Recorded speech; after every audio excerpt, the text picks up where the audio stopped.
Gary Dennison.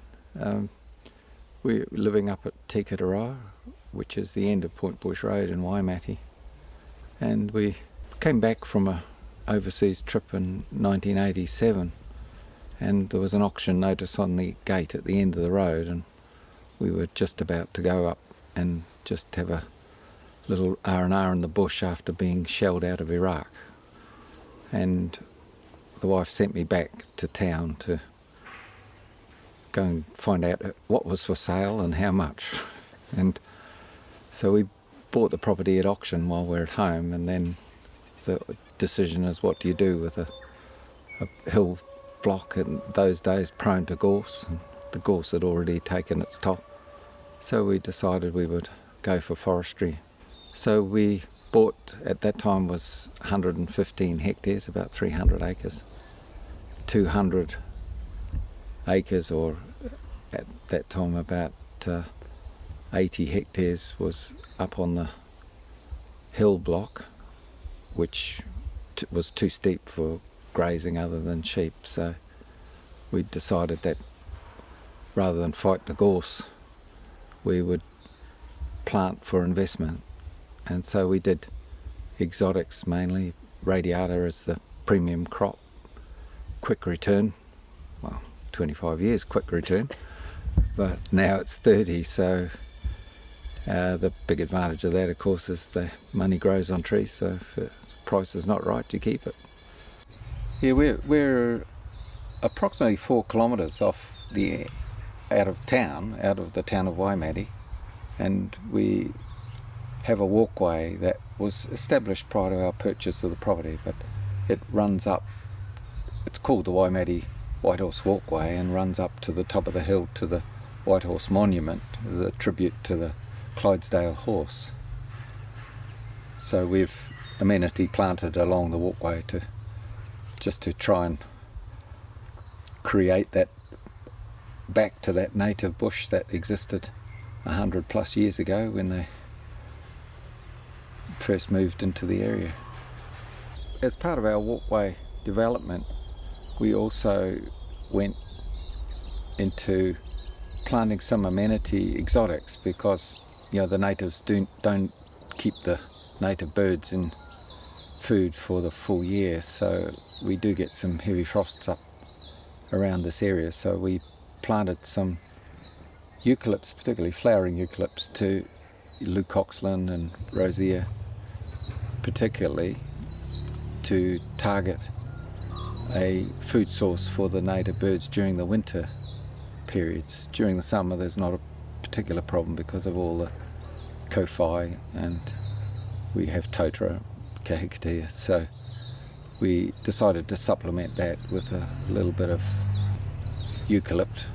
Yeah, so with the radiata, the cycle when we planted was a 25 or 24 year cycle, and of course over the 24 years it's gone out. It's a bit like retirement, it keeps going a bit further out of reach, but at the end of the day you have to believe technology as giving you the best advice. So we had a weather bomb through here last May, and it was just after harvest, so as well as flattening a few trees, it flattened a few vines as well.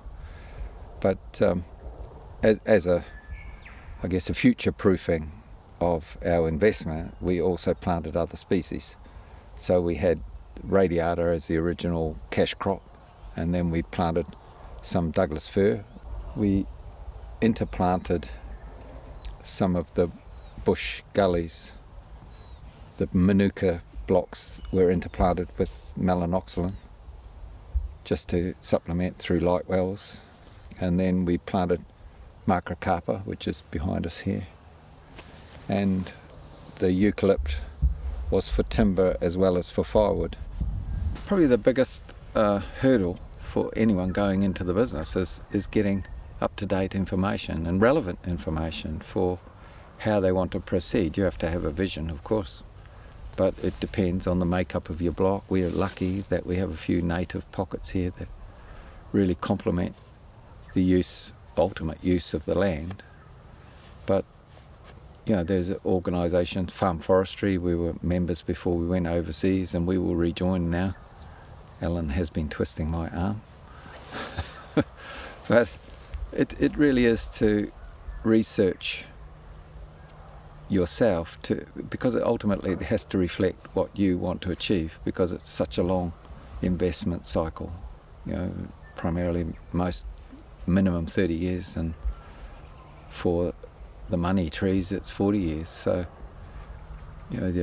that's a lifetime of saving basically for something that might get blown over, and you can't insure against that. So you have to be pretty careful and cautious with your investment, and there is a lot of good information available from the Farm Forestry Association. We're pretty lucky that we're sandwiched between two reasonably good access roads, and our four-wheel track we've spent a fair bit of money on to actually bring it up to logging standard.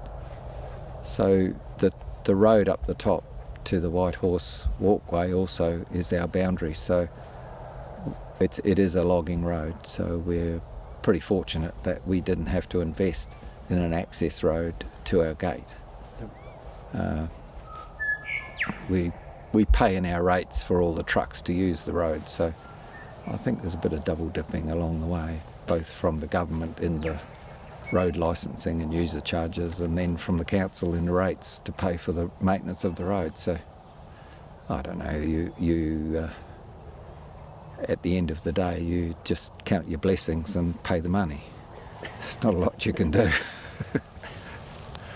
The trees themselves have provided a feel-good factor, I think.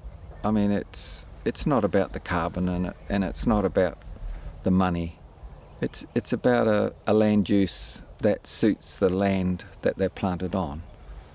And I think at the end of the day, that's the feel-good factor is what drives me to keep planting. We're still planting native trees, and I think the focus we have now is a little bit away from exotic and more towards planting natives to just provide the amenity for the next generation, and maybe even beyond that, hopefully, and protecting that through covenants. So another part of our stewardship was the development of the wetlands, and we have 2 or 3 springs that come down out of the trees, and of course the trees have helped stem the torrents that used to come down in the heavy rain, but at the end of the day there's still water, and having a dairy lease on our land, we feel that we should protect any of the waterways. So